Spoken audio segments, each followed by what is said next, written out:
Halo, selamat malam. Kembali lagi dengan saya, Muhammad Amarati Digital.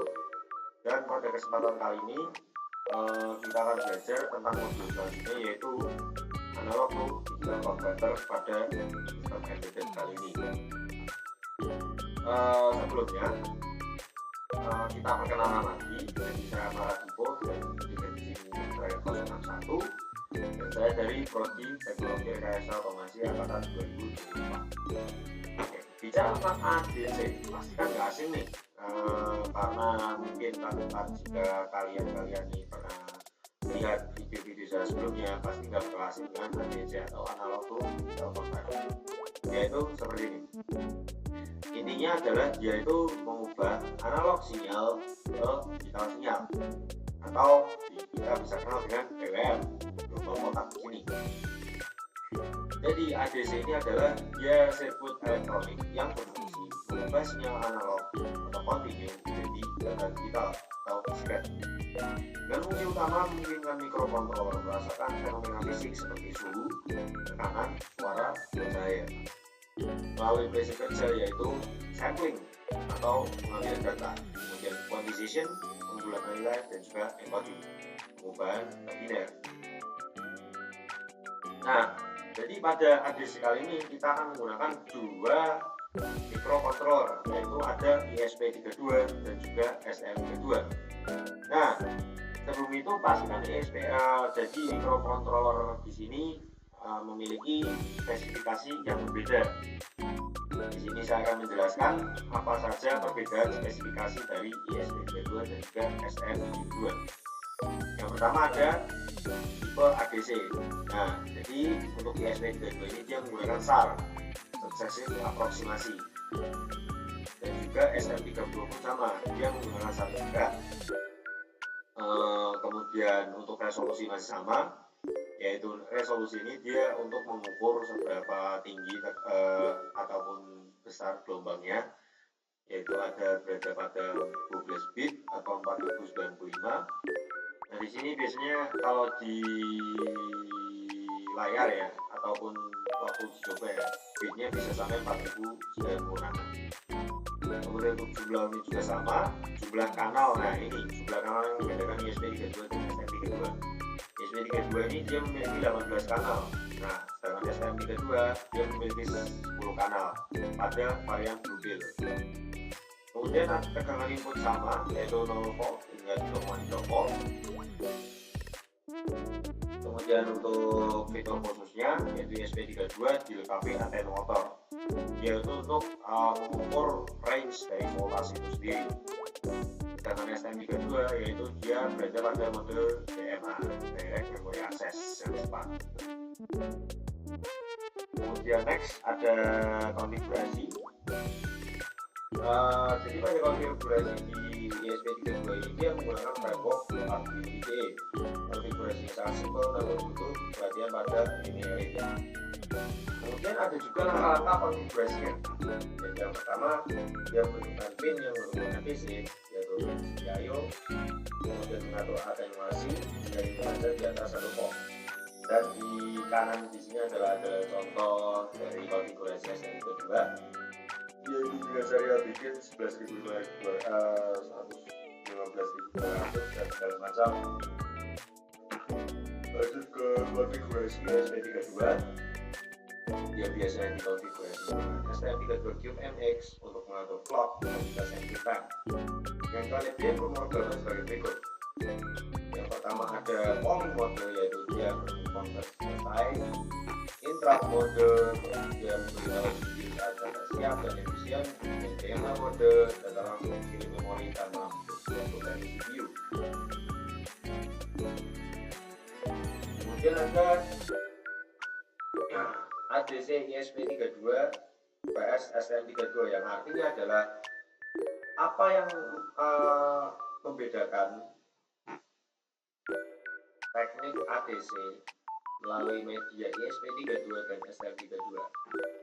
Yang pertama, dari segi konektivitas, ESP32 lebih unggul jika data ADC harus dikirim langsung melalui via Wi-Fi atau Bluetooth, karena ESP32 sendiri dia mendukung perangkat wireless atau menggunakan sinyal. untuk linearitas ADC ISP32 dikenal pola linear, terutama di dekat 0 volt dan juga 3,3 volt karena dia membutuhkan kalibrasi tambahan. Sedangkan STM32 umumnya lebih stabil dan juga linear. Untuk kecepatan, STM32 sangat unggul jika menggunakan VMware untuk aplikasi high speed seperti oscilloscope mini. Dan juga di sini ada contoh penerapan dari komponen terkait. Yang pertama ada LM35.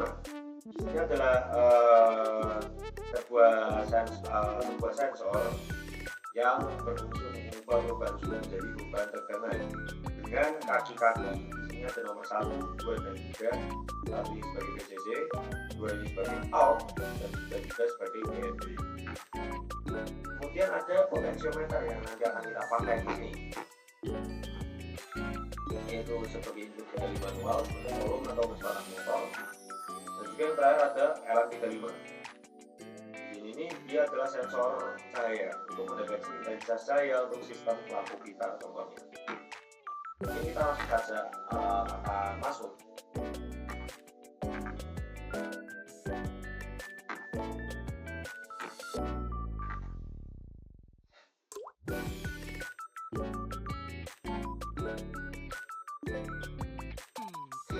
Kita akan langsung masuk ke dalam contoh praktikum. Jadi di sini saya punya sebuah motor percobaan ya. Nah, tadi kan kita sudah belajar tentang interrupt, kemudian polling dan juga DMA, serta bagaimana ADC bekerja pada ISP32 dan STM32. Nah, di sini saya akan mengutamakan pada DMA dari STM32 maupun ISP32. Jadi di sini saya akan mengukur PWM dari STM32 yang pertama di sini. Kita langsung saja masuk. Nah, di sini saya menggunakan potentiometer, kemudian saya menggunakan modul Bluefield STM32, juga VCC, teman telepon, hubung, dan sebagainya. Nah, jika dilihat, jadi ini saya menggunakan dua sensor kunci, yaitu sebagai buttonnya yaitu potentiometer dan juga fotoresistor atau bisa disebut dengan LDR. Saya lakukan di dalam VS Code dan juga platform I/O.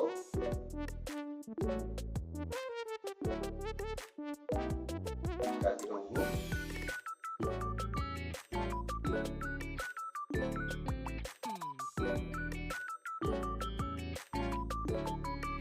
Dan ini adalah tampilan dari GUI yang sudah saya buat, GUI untuk menampilkan PWM. Seperti yang saya bilang, ball trap harus berjalan. Nah, jika dilihat di sini, jika saya memutar potentiometer, maka dari ADC dia akan berubah. Jadi saya setting di sini yaitu 0 hingga 4095 dan juga dengan voltage sebagai berikut. Jadi misal saya putar ke kanan semakin tinggi, maka raw ADC-nya akan semakin tinggi dan voltage-nya. Bisa dilihat.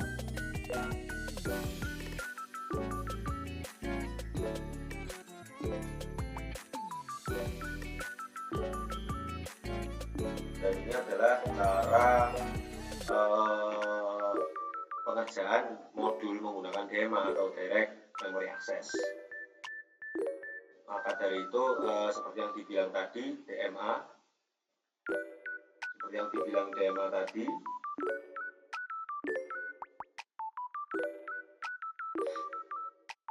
data langsung dikirim memori tanpa membebani CPU paling cepat. Seperti yang bisa dilihat tadi dari laptop ke potentiometer dan juga melalui berbagai rangkaian, juga dari analog dia mengirim sinyal kepada digital berupa angka dan juga voltase. Lanjut yaitu DMA pada ISP32.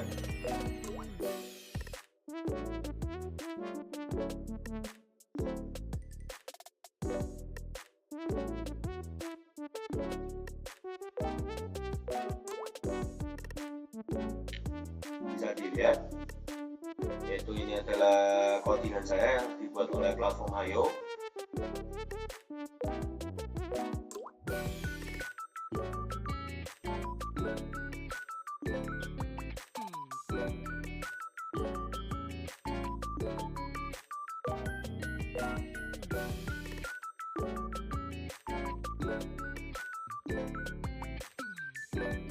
Nah, di sini hampir sama, cuman bedanya yaitu saya menggunakan ESP32 dengan pembacaan real-time sensor data. Jadi jika diputar, maka GUI yang sudah saya buat akan ikut berputar.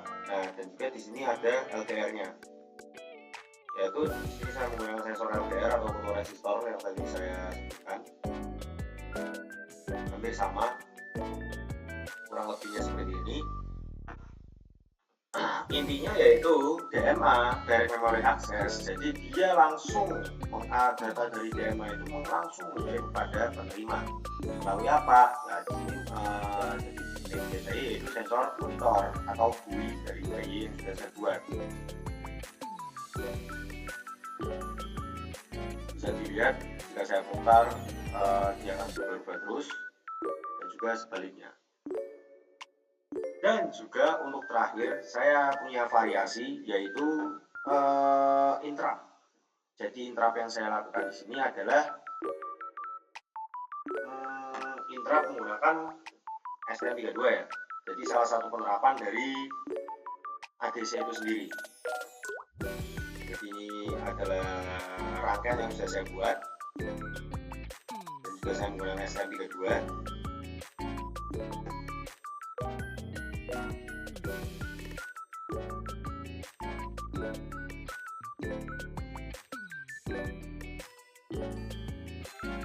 Nah, bedanya itu apa interrupt? Jadi interrupt ini saya menggunakan push button tambahan ya. Jadi jika saya menekan, maka akan terbaca interrupt.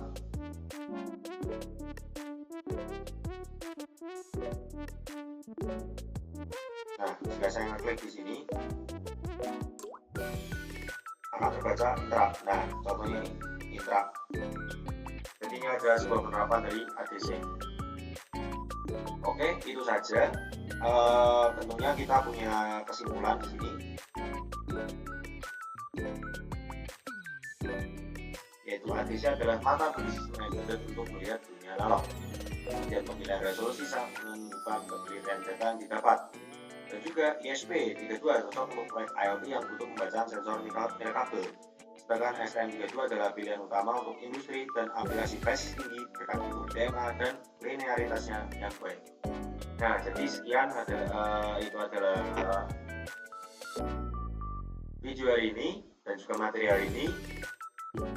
Terima kasih dan sampai bertemu di video selanjutnya. Akan masih ada banyak lagi dan juga lebih menarik lagi. Cukup sekian, aku Amar Dipo pamit undur diri. Terima kasih dan juga sampai jumpa.